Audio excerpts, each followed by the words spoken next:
Buyur hele Gümüştekin. Hayırdır? Şimdi de beni mi sorgulamaya geldin?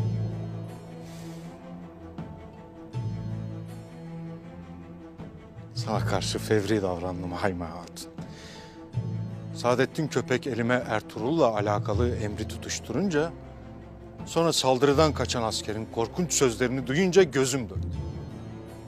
Kendimi bildim bileli Cengiz Han'la. O ölünce oğlu Ögeday'la. Şimdi de onun soysuz oğullarıyla savaşıp durur.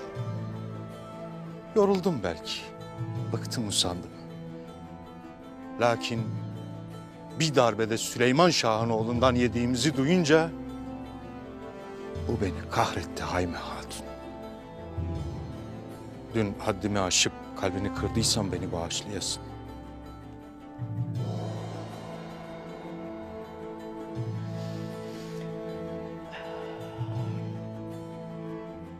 Seni de Sultan Alaaddin'in sana verdiği vazifenin önemini de çok iyi bilirim.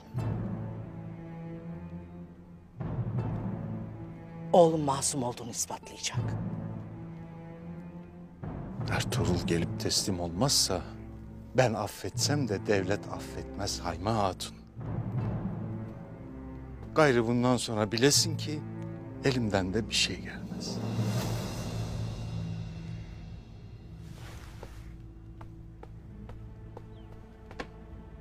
Haymana, obanın yanı başında yaşlı bir kadının cesedini bulmuşlar.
Açın mübarek bakalım.